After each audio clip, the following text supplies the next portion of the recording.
قال الملأ الذين استكبروا من قومه لنخرجنك يا شعيب والذين آمنوا معك من قريتنا أو لتعودن في ملتنا قال أولو كنا كارهين قد افترينا على الله كذبا إن عدنا في ملتكم بعد إذ نجانا الله منها وما يكون لنا أن نعود فيها إلا أن يشاء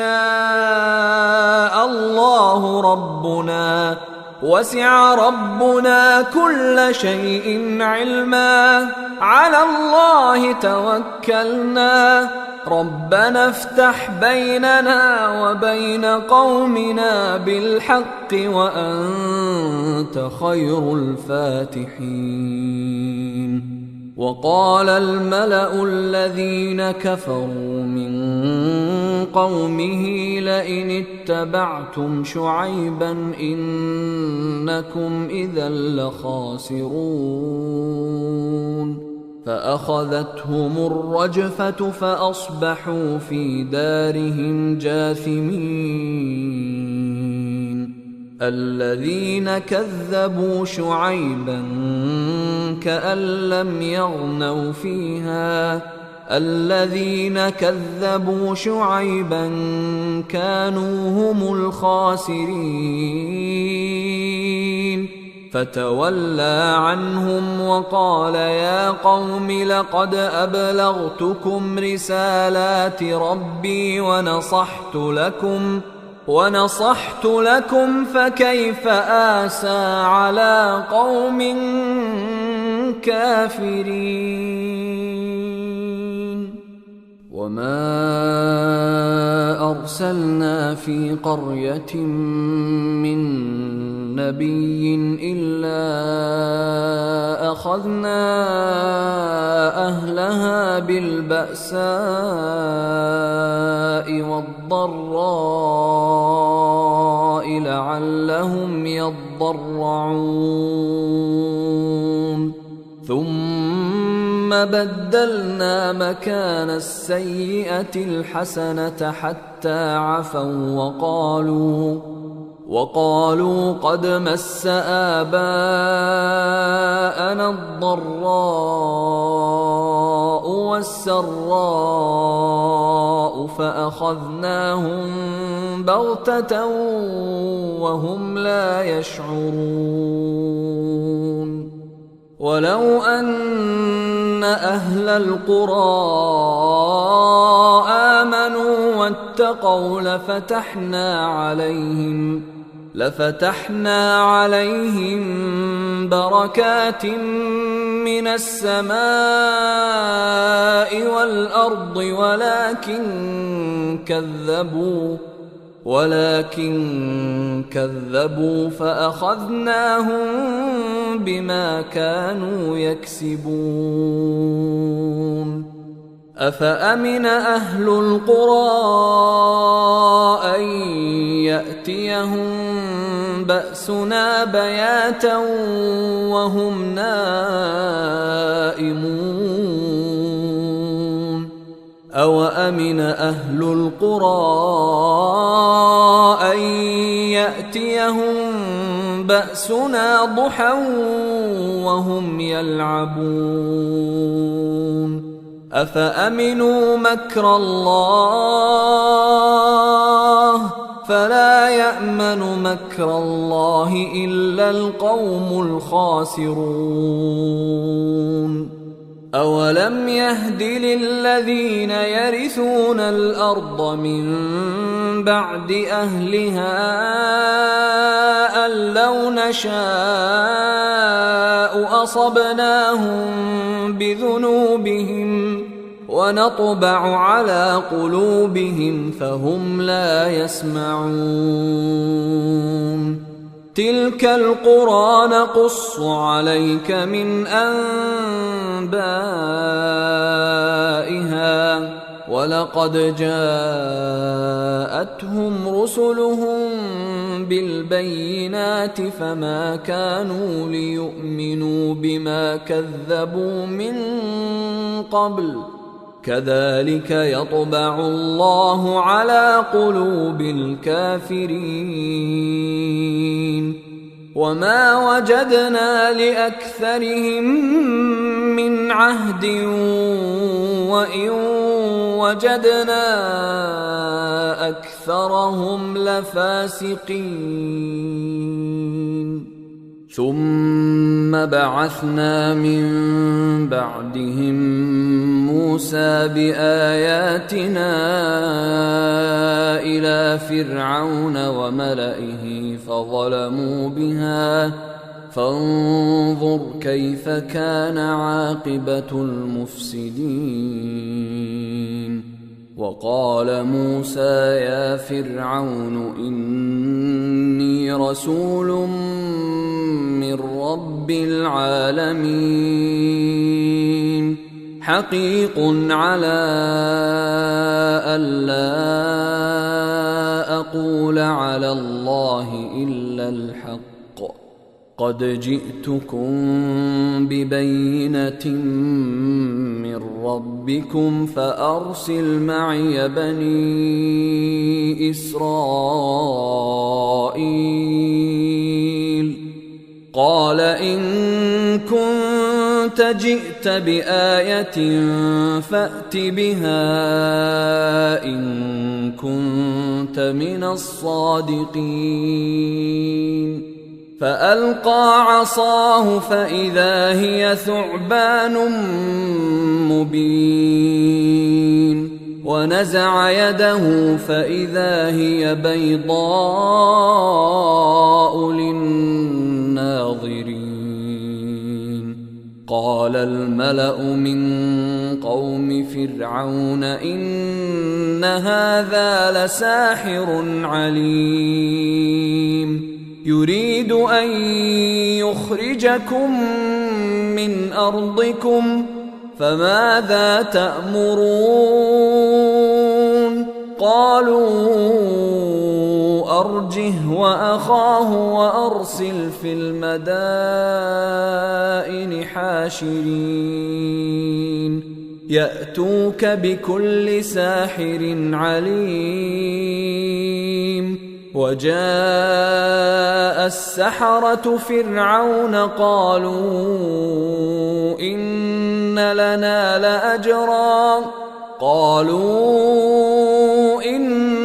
لنا لأجرا إن كنا نحن الغالبين قال نعم وإنكم لمن المقربين قالوا يا موسى إما أن تلقي وإما أن نكون نحن الملقين قال ألقوا فلما ألقوا سحروا أعين الناس واسترهبوهم وجاءوا بسحر عظيم وأوحينا إلى موسى أن ألق عصاك فإذا هي تلقف ما يأفكون فوقع الحق وبطل ما كانوا يعملون فغلبوا هنالك وانقلبوا صاغرين وألقي السحرة ساجدين قالوا آمنا برب العالمين رب موسى وهارون قال قال فرعون آمنتم به قبل أن آذن لكم إن هذا لمكر مكرتموه في المدينة لتخرجوا منها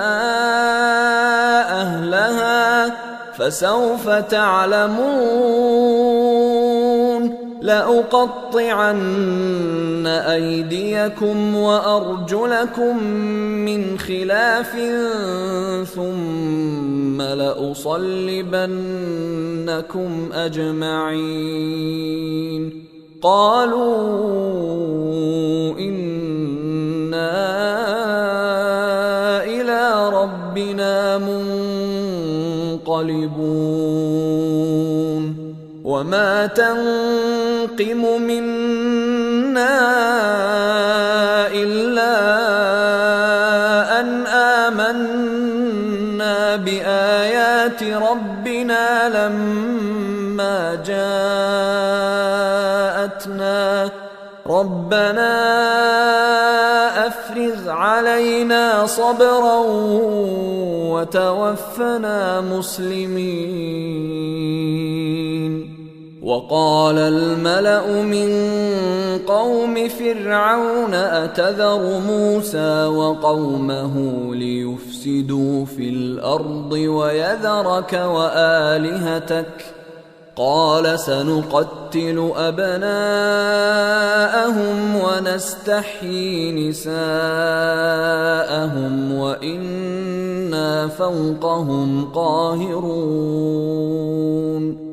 قال موسى لقومه استعينوا بالله واصبروا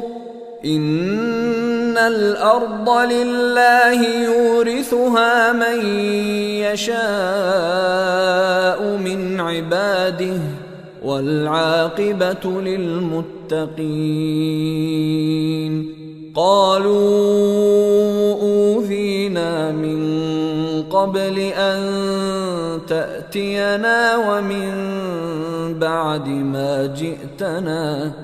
قال عسى ربكم أن يهلك عدوكم ويستخلفكم في الأرض فينظر كيف تعملون ولقد أخذنا آل فرعون بالسنين ونقص من الثمرات لعلهم يذكرون فإذا جاءتهم الحسنة قالوا لنا هذه وإن تصبهم سيئة يطيروا بموسى ومن معه ألا إنما طائرهم عند الله ولكن أكثرهم لا يعلمون وقالوا مهما تأتنا به من آية لتسحرنا بها فما نحن لك بمؤمنين فأرسلنا عليهم الطوفان والجراد والقمل والضفادع والدم آيات مفصلات فاستكبروا وكانوا قوما مجرمين ولما وقع عليهم الرجز قالوا يا موسى ادع لنا ربك بما عهد عندك لئن كشفت عنا الرجز لنؤمنن لك ولنرسلن معك بني إسرائيل فلما كشفنا عنهم الرجز إلى أجل هم بالغوه إذا هم ينكثون فانتقمنا منهم فأغرقناهم في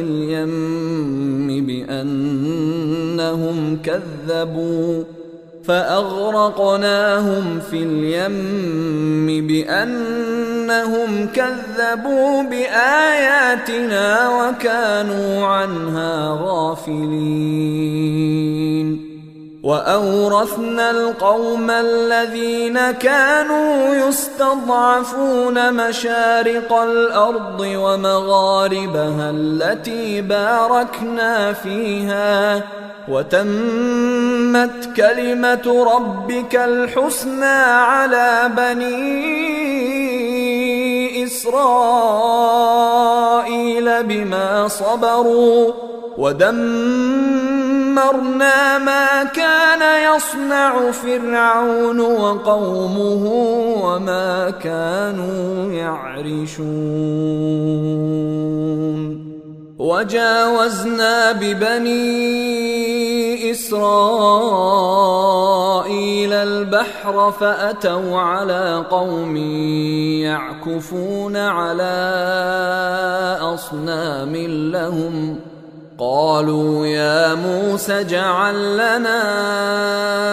إلها كما لهم آلهة قال إنكم قوم تجهلون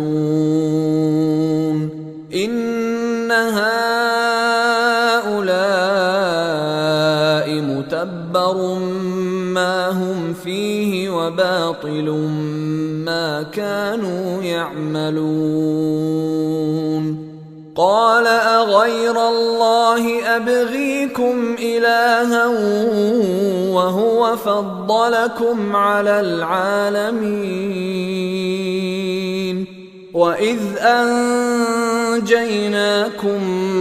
من آل فرعون يسومونكم سوء العذاب يقتلون أبناءكم ويستحيون نساءكم وفي ذلكم بلاء من ربكم عظيم وواعدنا موسى 30 ليلة وأتممناها ب10 فتم ميقات ربه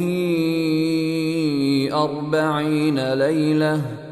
وقال موسى لأخيه هارون اخلفني في قومي وأصلح ولا تتبع سبيل المفسدين ولما جاء موسى لميقاتنا وكلمه ربه قال رب أرني أنظر إليك قال لن تراني ولكن انظر إلى الجبل فإن استقر مكانه فسوف تراني فلما تجلى ربه للجبل جعله دكا وخر موسى صعقا فلما أفاق قال سبحانك تبت إليك وأنا أول المؤمنين قال يا موسى إني اصطفيتك على الناس برسالاتي وبكلامي فخذ ما آتيتك وكن من الشاكرين وكتبنا له في الألواح من كل شيء موعظة وتفصيلا لكل شيء فخذها بقوة وأمر قومك يأخذوا بأحسنها سأريكم دار الفاسقين سأصرف عن آياتي الذين يتكبرون في الأرض بغير الحق وإن يروا كل آية لا يؤمنوا بها وإن يروا سبيل الرشد لا يتخذوه سبيلا وإن يروا سبيل الغي يتخذوه سبيلا ذلك بأنهم كذبوا بآياتنا وكانوا عنها غافلين والذين كذبوا بآياتنا ولقاء الآخرة حبطت أعمالهم هل يجزون إلا ما كانوا يعملون واتخذ قوم موسى من بعده من حليهم عجلا جسدا له خوار ألم يروا أنه لا يكلمهم ولا يهديهم سبيلا اتخذوه وكانوا ظالمين ولما سقط في أيديهم ورأوا أنهم قد ضلوا قالوا لئن لم يرحمنا ربنا ويغفر لنا لنكونن من الخاسرين ولما رجع موسى إلى قومه غضبان أسفا قال بئس ما خلفتموني من بعدي أعجلتم أمر ربكم وألقى الألواح وأخذ برأس أخيه يجره إليه قال ابن أم إن القوم استضعفوني وكادوا يقتلونني فلا تشمت بي الأعداء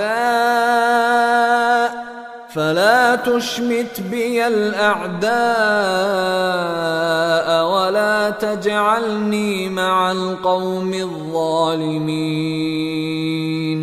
قال رب اغفر لي ولأخي وأدخلنا في رحمتك وأنت أرحم الراحمين إن الذين اتخذوا العجل سينالهم غضب من ربهم وذلة في الحياة الدنيا وكذلك نجزي المفترين والذين عملوا السيئات ثم تابوا من بعدها وآمنوا إن ربك من بعدها لغفور رحيم ولما سكت عن موسى الغضب أخذ الألواح وفي نسختها هدى ورحمة للذين هم لربهم يرهبون واختار موسى قومه 70 رجلا لميقاتنا فلما أخذتهم الرجفة قال رب لو شئت أهلكتهم من قبل وإياي أتهلكنا بما فعل السفهاء منا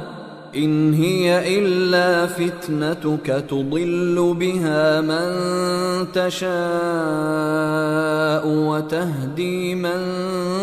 تشاء أنت ولينا فاغفر لنا وارحمنا وأنت خير الغافرين أيها الإخوة الكرام، نذكركم بأن حقوق الطبع والتوزيع محفوظة، والسلام عليكم ورحمة الله وبركاته. أعوذ بالله من الشيطان الرجيم.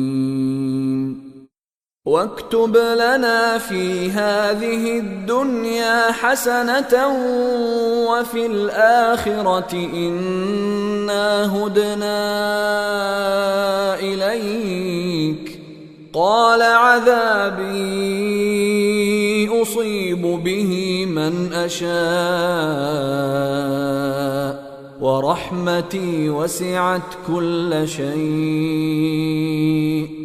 فسأكتبها للذين يتقون ويؤتون الزكاة والذين هم بآياتنا يؤمنون. الذين يتبعون الرسول النبي الأمي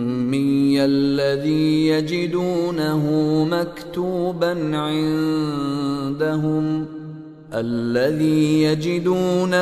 مكتوبا عندهم في التوراة والإنجيل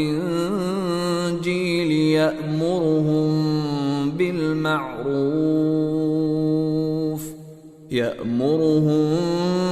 بالمعروف وينهاهم عن المنكر ويحل لهم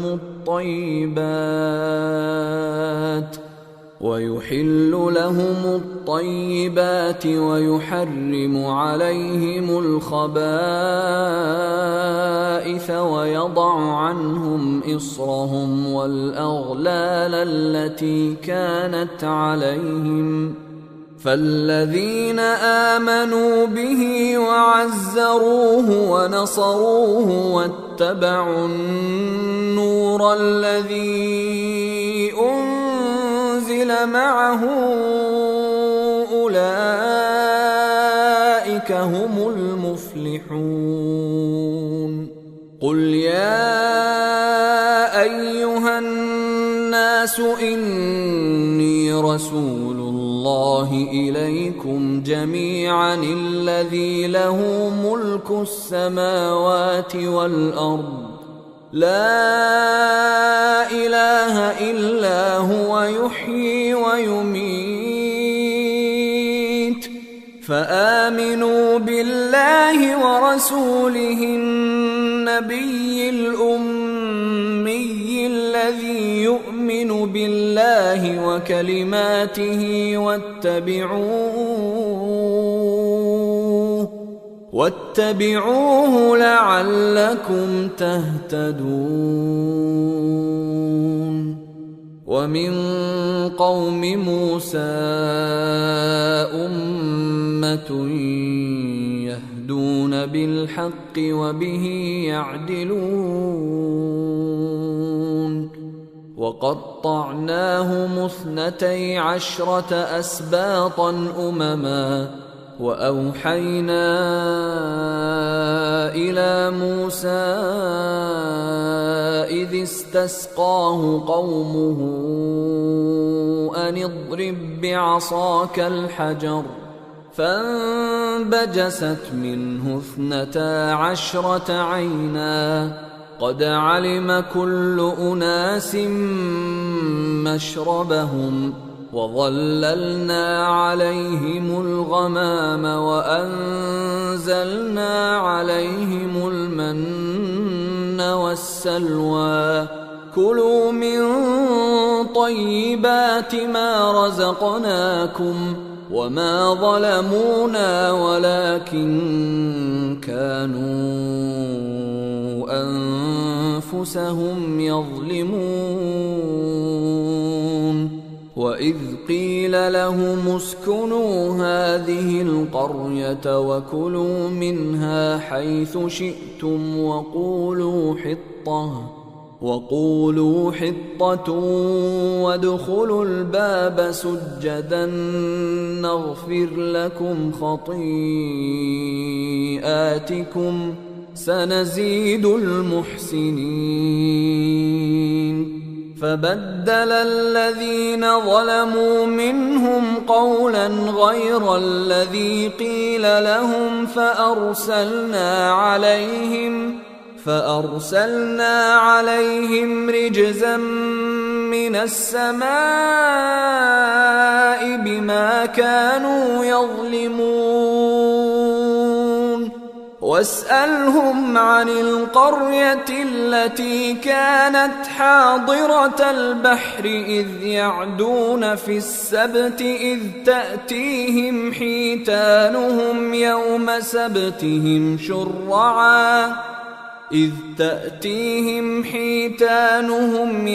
سبتهم شرعا ويوم لا يسبتون لا تأتيهم كذلك نبلوهم بما كانوا يفسقون. وإذ قالت أمة منهم لم تعظون قوما الله مهلكهم أو معذبهم عذابا شديدا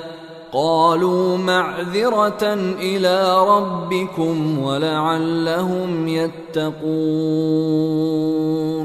فلما نسوا ما ذكروا به أنجينا الذين ينهون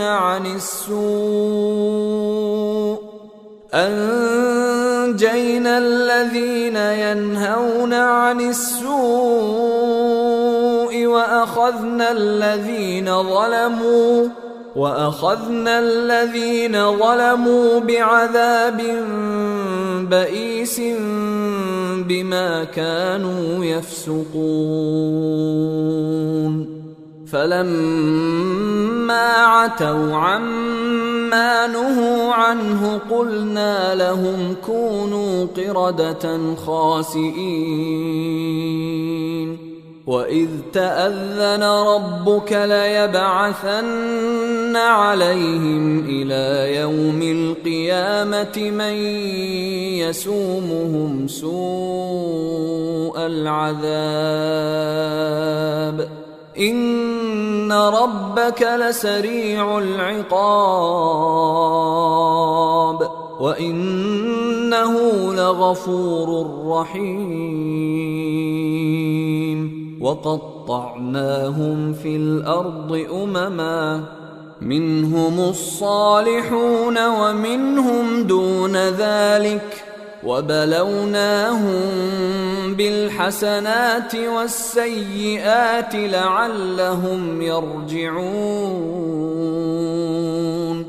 فخلف من بعدهم خلف ورثوا الكتاب يأخذون عرض هذا الأدنى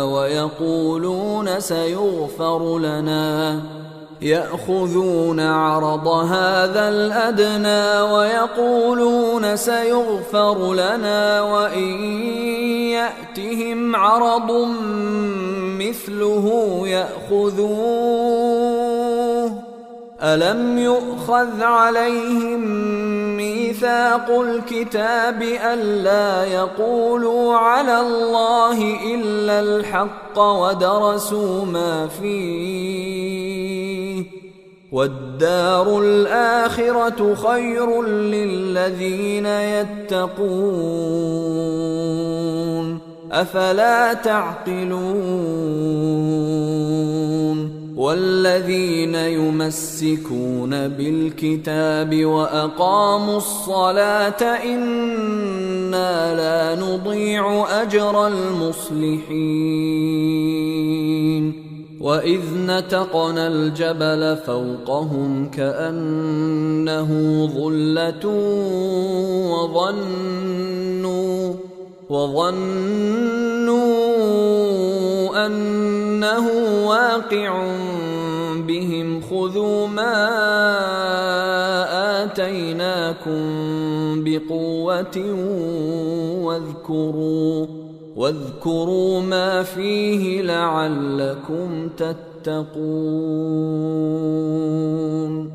وإذ أخذ ربك من بني آدم من ظهورهم ذريتهم وأشهدهم على أنفسهم ألست بربكم قالوا بلى شهدنا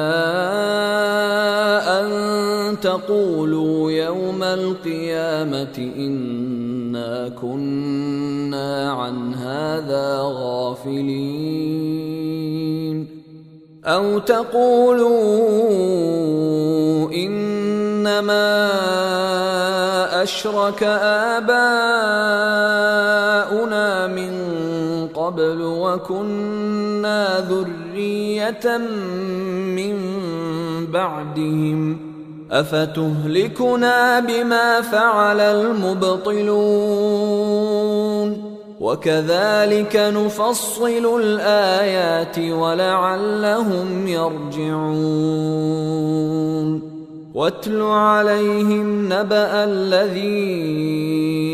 آتيناه آياتنا فانسلخ منها فأتبعه الشيطان فكان من الغاوين ولو شئنا لرفعناه بها ولكنه أخلد إلى الأرض واتبع هواه فمثله كمثل الكلب إن تحمل عليه يلهث أو تتركه يلهث ذلك مثل القوم الذين كذبوا بآياتنا فاقصص القصص لعلهم يتفكرون ساء مثلا القوم الذين كذبوا بآياتنا وأنفسهم كانوا يظلمون من يهد الله فهو المهتدي ومن يضلل فأولئك هم الخاسرون ولقد ذرأنا لجهنم كثيرا من الجن والإنس لهم قلوب لا يفقهون بها ولهم أعين لا يبصرون بها ولهم آذان لا يسمعون بها أولئك كالأنعام بل هم أضل أولئك هم الغافلون ولله الأسماء الحسنى فادعوه بها وذروا الذين يلحدون في أسمائه سيجزون ما كانوا يعملون وممن خلقنا أمة يهدون بالحق وبه يعدلون والذين كذبوا بآياتنا سنستدرجهم من حيث لا يعلمون وأملي لهم إن كيدي متين أولم يتفكروا ما بصاحبهم من جنة إن هو إلا نذير مبين أولم ينظروا في ملكوت السماوات والأرض وما خلق الله من شيء وأن عسى أن يكون قد اقترب أجلهم فبأي حديث بعده يؤمنون من يضلل الله الله فلا هادي له ويذرهم في طغيانهم يعمهون يسألونك عن الساعة أيان مرساها قل إنما علمها عند ربي لا يجليها لوقتها إلا هو ثقلت في السماوات والأرض لا تأتيكم إلا بغتة يسألونك كأنك حفي عنها قل إنما علمها عند الله ولكن أكثر الناس لا يعلمون قل لا أملك لنفسي نفعا ولا ضرا إلا ما شاء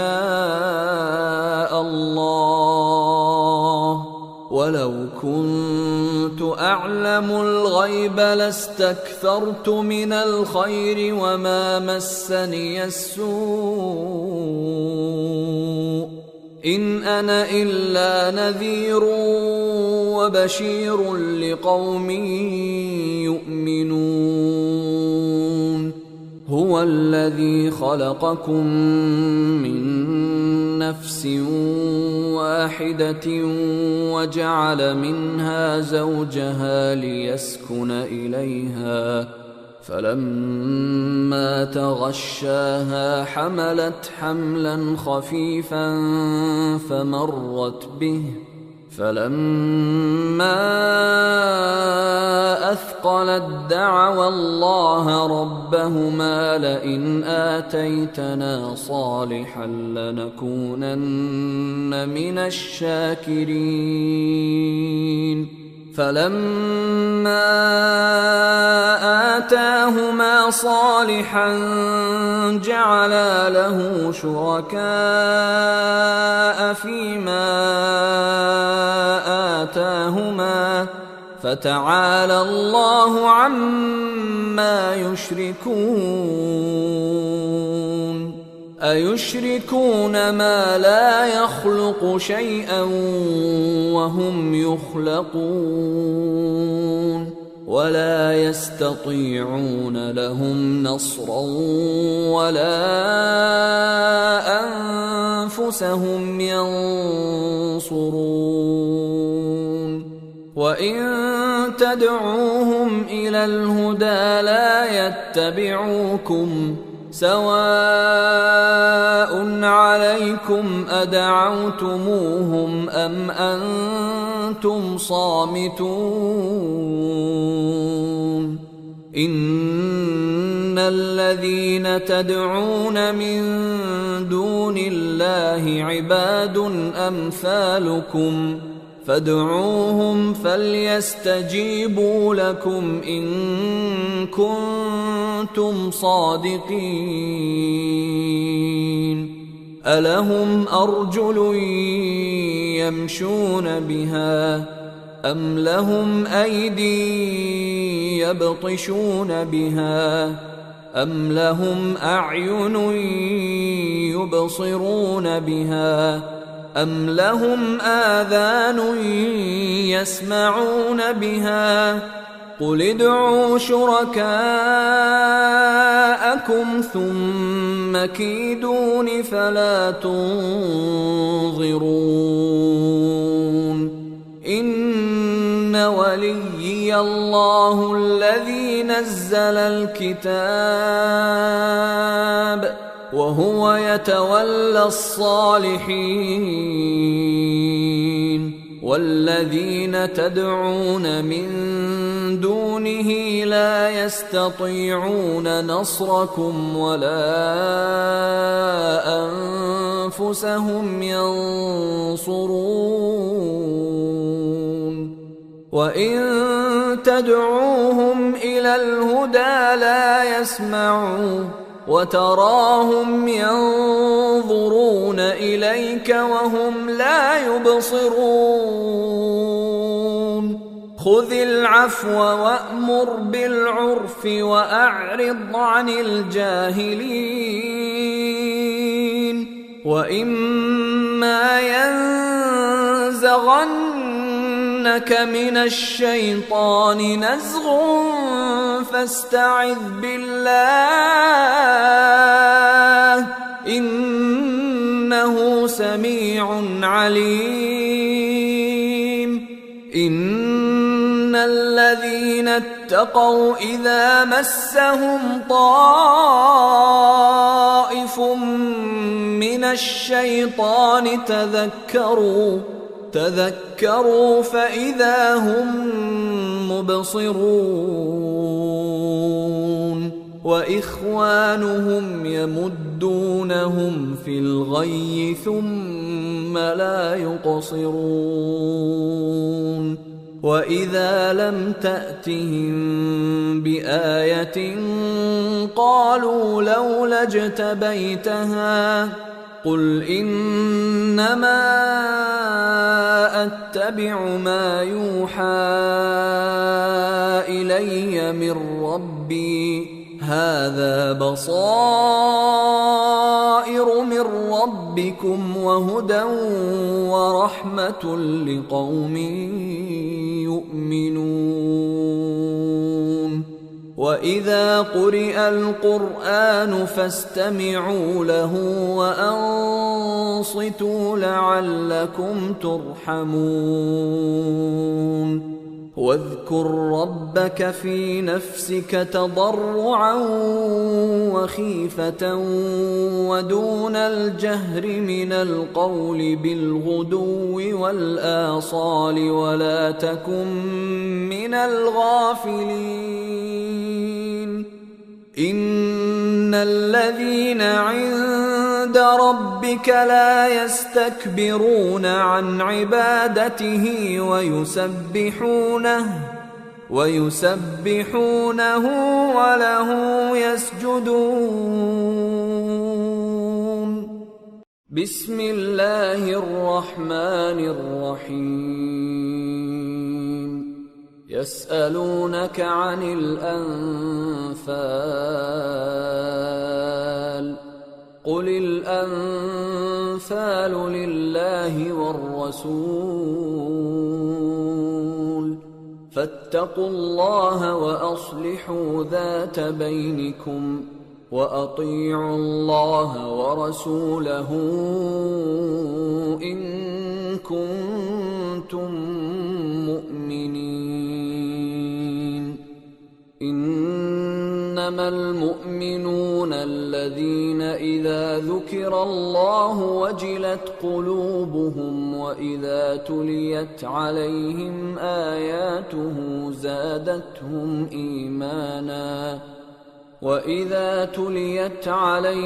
آياته زادتهم إيمانا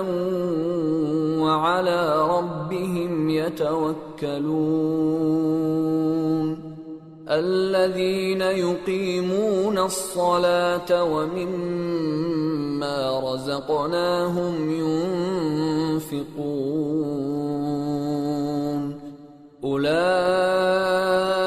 هم المؤمنون حقا لهم درجات عند ربهم ومغفرة ورزق كريم كما أخرجك ربك من بيتك بالحق وإن فريقا من المؤمنين لكارهون يجادلونك في الحق بعدما تبين كأنما يساقون إلى الموت وهم ينظرون وإذ يعدكم الله إحدى الطائفتين أنها لكم وتودون أن غير ذات الشوكة تكون لكم ويريد الله أن يحق الحق بكلماته ويقطع دابر الكافرين ليحق الحق ويبطل الباطل ولو كره المجرمون إذ تستغيثون ربكم فاستجاب لكم أني ممدكم ب1000 من الملائكة مردفين وما جعله الله إلا بشرى ولتطمئن به قلوبكم وما النصر إلا من عند الله إن الله عزيز حكيم إذ يغشيكم النعاس أمنة منه وينزل عليكم من السماء ماء ليطهركم به ويذهب عنكم رجز الشيطان وليربط على قلوبكم ويثبت به الأقدام إذ يوحي ربك إلى الملائكة أني معكم فثبتوا الذين آمنوا سألقي في قلوب الذين كفروا الرعب فاضربوا فوق الأعناق واضربوا منهم كل بنان ذلك بأنهم شاقوا الله ورسوله ومن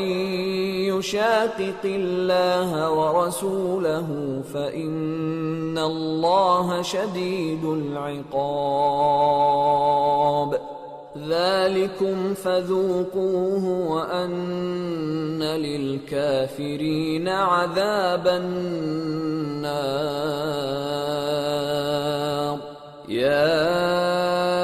أيها الذين آمنوا إذا لقيتم الذين كفروا زحفا فلا تولوهم الأدبار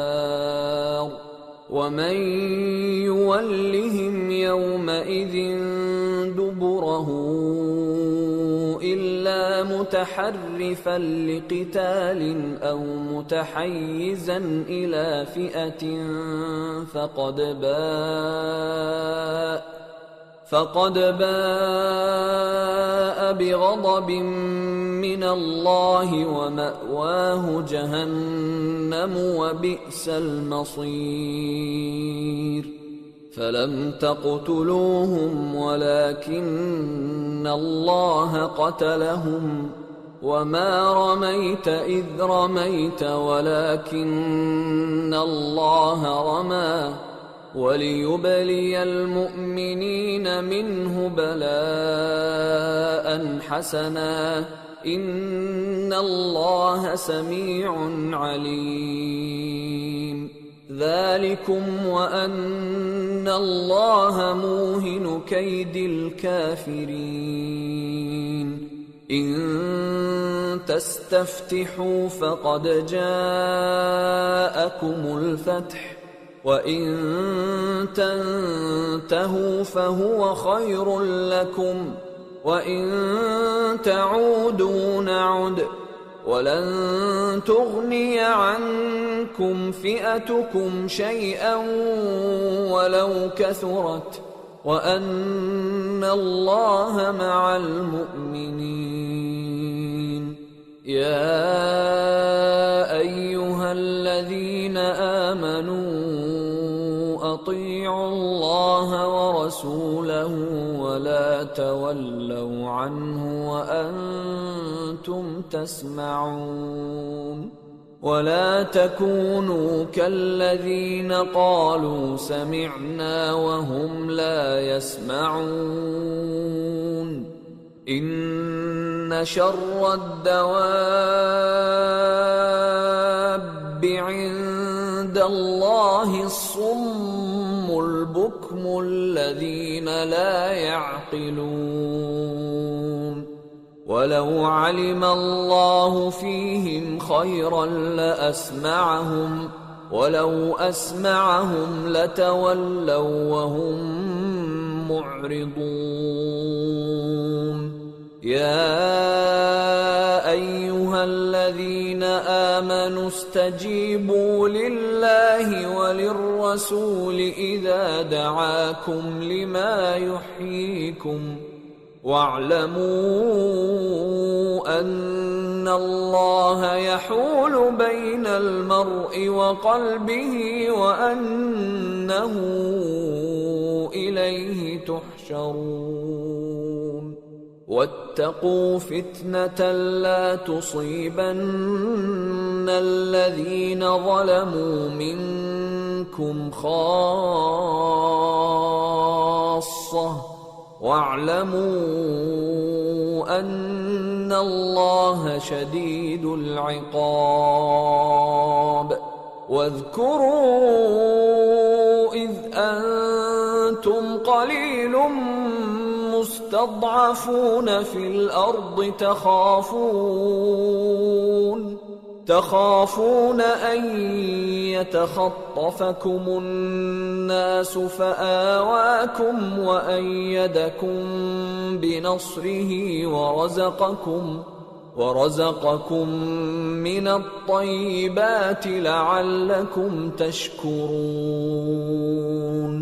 يا أيها الذين آمنوا لا تخونوا الله والرسول وتخونوا أماناتكم وأنتم تعلمون واعلموا أنما أموالكم وأولادكم فتنة وأن الله عنده أجر عظيم يا أيها الذين آمنوا إن تتقوا الله يجعل لكم فرقانا ويكفر عنكم سيئاتكم ويغفر لكم والله ذو الفضل العظيم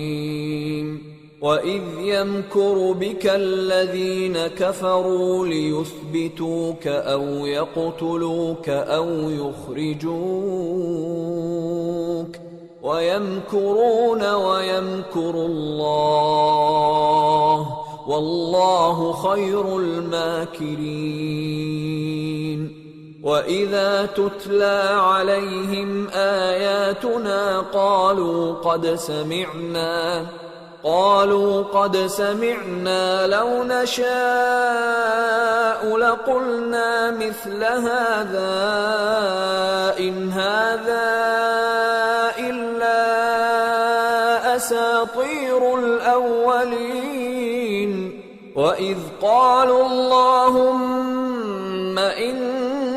كان هذا هو الحق من عندك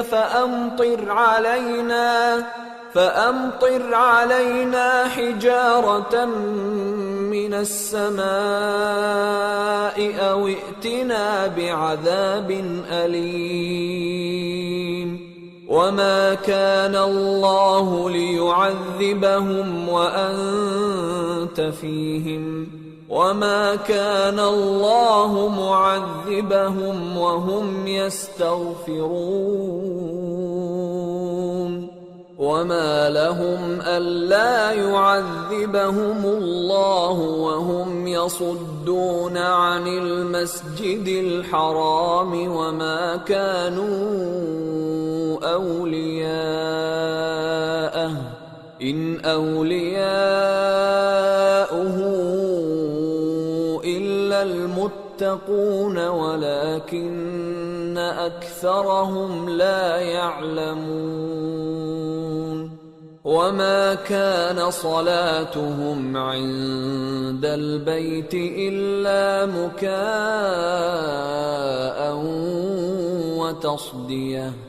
فذوقوا العذاب بما كنتم تكفرون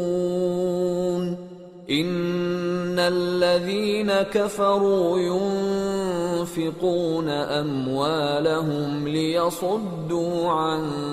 سبيل الله فسينفقونها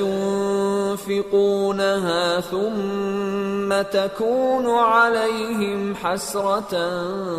ثم يغلبون والذين كفروا إلى جهنم يحشرون ليميز الله الخبيث من الطيب ويجعل الخبيث بعضه على بعض فيركمه جميعا فيجعله في جهنم أولئك هم الخاسرون قل للذين كفروا إن ينتهوا يغفر لهم ما قد سلف وإن